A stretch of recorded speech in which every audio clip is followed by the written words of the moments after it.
Welcome to the Data Hall YouTube channel. In today's video, we are going to look into how do we work with dates in R. So dates is an important part of when we are working with the data science project. And in this video, this is what we are going to explain. So first, let's load the library. We are going to work with the tidyverse library, and more specifically, we are going to work with the lubridate library. It gets loaded with the tidyverse. If you want to, you can only load the lubridate library, but I usually have the idea of loading the tidyverse, and that loads all the library that are attached with it. So we have this CSV file. Let me show you the CSV. Now this is the CSV file that we have, and we contains different kind of elements related to date and time. And these are the dates that we are going to import. So we want to show you that when you import a data in R, what would happen if there is a date variable within it. So what we are going to do is we are going to use the read_csv function to import this dates CSV file, and let's store it into this data object, and let me show you this data.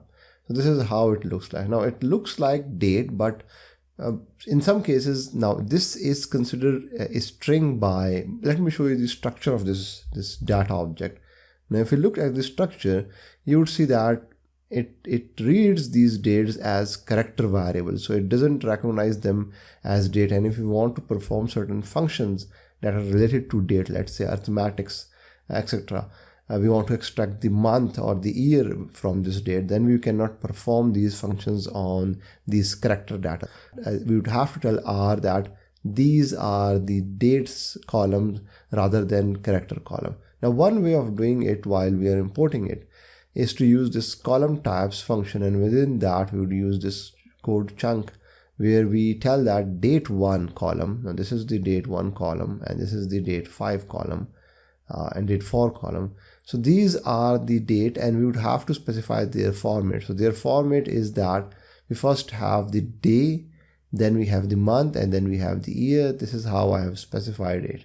Similarly, for the case of date 4, we have dashes instead of the slashes.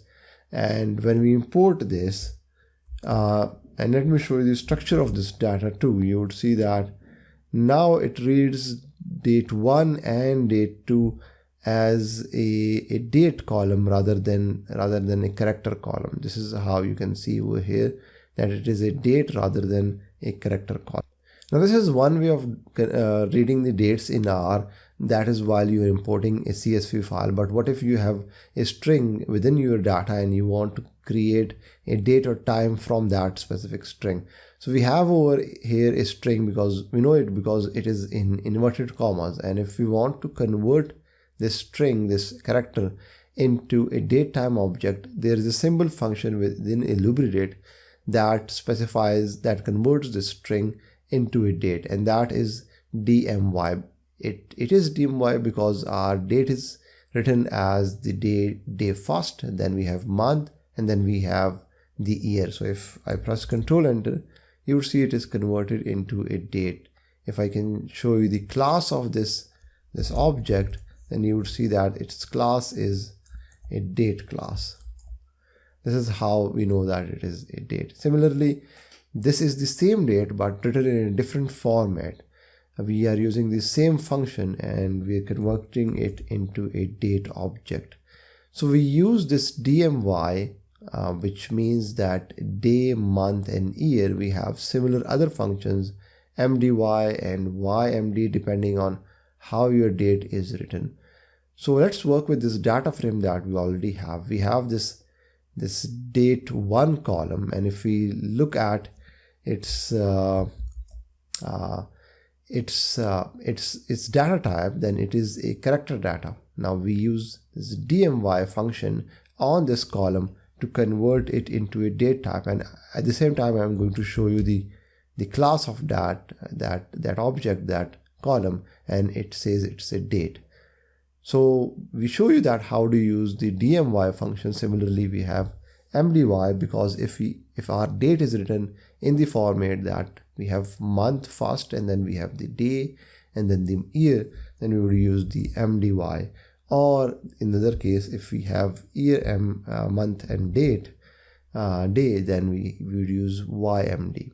We can also work with the date time object. For example, we have this date time object. We would use dmy because we have day, month and year, and hms because we have hour, minutes and seconds, and that would convert it into a date time object. Similarly, if we have month, day and year, then we would use mdy rather than dmy. Let me show you the class of this object.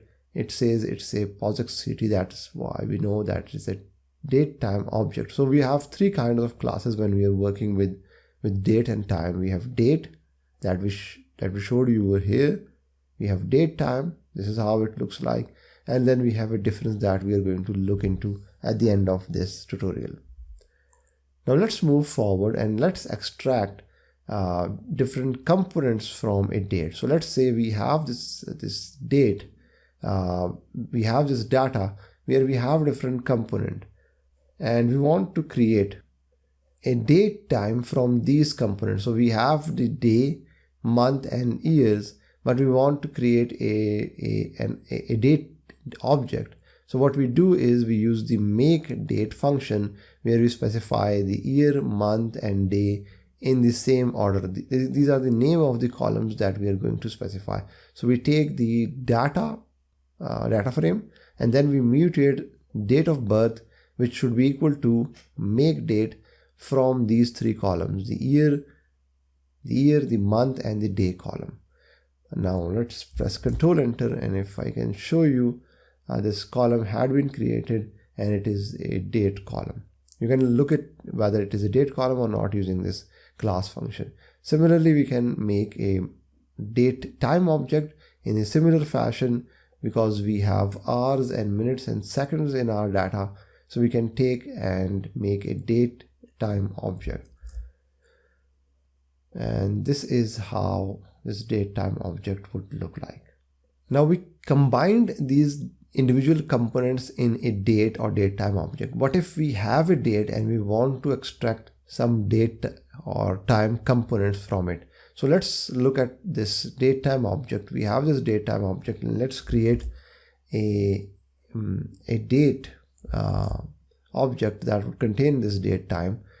And if we want to extract year from this date time, we would use just the year function and specify the object or the column that we want to extract the year from. Similarly, we can extract month, day, hour, minutes, seconds, the day of the month, the day of the week, the day of the year, and the week of the year, right?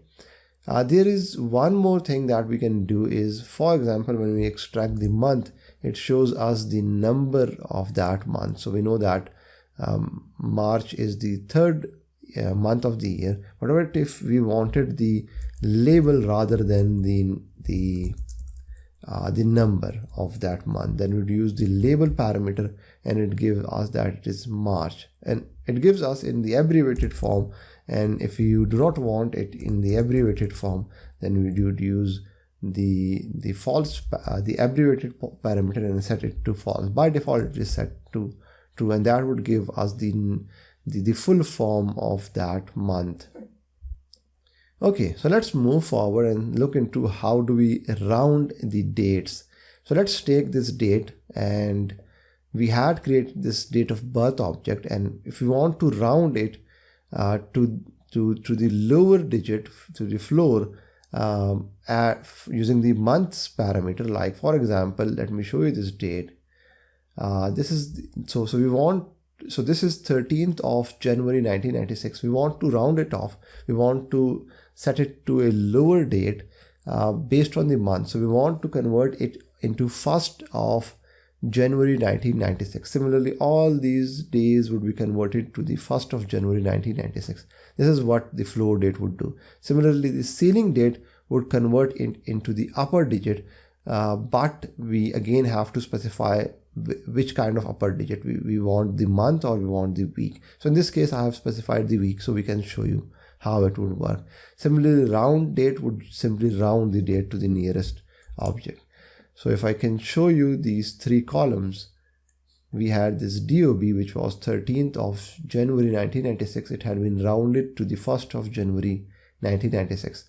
Similarly, the ceiling would take it to the higher digit. In this case, we took it to the higher day of the last day of that specific week rather than that specific month. So these are all from the same week. Similarly, these are all from the same week. You can also get the current day, the current date, or the current time from using this today and now function. We can convert the date into date time or date time into date. So let's say we have this today. This is a date. This is a date class, and if we want to convert into a date time, then we would use as date time. We have this now, which is a date time object, and if we want to convert it into date only, then we would use as date. Now lastly, let's look at the arithmetics with the dates. How do we add, subtract, multiply the dates? And so for this, we would have to understand these three different concepts. One is called duration, which is measures in the seconds. The second is called period, which measures in the human readable format. It is date in the human readable format. Then we have intervals, which is again a range of date that have a starting and ending point. So let's understand how duration works. Let's say we take the today's date and deduct the this specific date, 30th of March 2024, from today's date and create this diff object. Now what this diff object would tell us that the difference between these two dates is 6 days. And if we want to look at this class of this object, now remember I discussed over here that we have three kinds of objects. The last one is the diff time. Now this is the difference between two dates or two times. So this is why it's a diff time object. So let us go back. So the duration gives us answers. The duration gives us time in seconds, right? If we want to convert this into duration, then we use the as duration. It would give us the number of seconds that we have. We know that it was 6 days. How many seconds it is, how many seconds of difference there is between these two dates. We can get the seconds. The minutes. The how many seconds are there in 10 minutes. How many seconds there are in 10 hours, seconds in 10 days, seconds in 10 weeks, and seconds in 10 years. So these are the functions that would convert any time or diff time. It would rather work with the diff time, any diff time into seconds. Now the seconds are fine, but the issue is that let's say we have this time period. We have this 20th of January 2024, and we want to convert it. We want to make it 1 year forward. We want to add 1 year into it. So let's do D years. This is the duration year 1 into it. Let's add it. What we see is that we had 20th of January 2024, but somehow we cannot get the exact date. We should have got 20th of January 2025. The reason is that this D year or the duration does not take into account the leap year. 2024 is a leap year. So it doesn't take into account the leap year. For that we have periods, and within periods we have these three functions: years, months, and days. Now this gets confusing because when you type year, in lubridate we have year and then we have years. This year is the function that extracts, that gets the year component from a date time object, whereas this years get a parse period. So this is a period object and this gets a year from, as we discussed previously. Similarly, we have D years, which is the duration in seconds. Now do not get confused with this. So this is the period years rather than extracting the year. So if we add this, we get exact time period, 20th of January 2025. Similarly, we can add 1 month. But do remember that I just discussed with you that there are different functions when you work with month or year. There is this month, and then we have this months function. Now this months function is related to period, whereas this month would extract 1 month. So this would extract 1 month and add it to it. So this would just be 21st of January 2024. So if you want to add 1 month into the date, then you'd have to work with periods rather than duration or the month function. So that's why this is an incorrect function. So I hope this video was useful. Do subscribe to this channel, do hit the bell icon, and thanks for watching this video.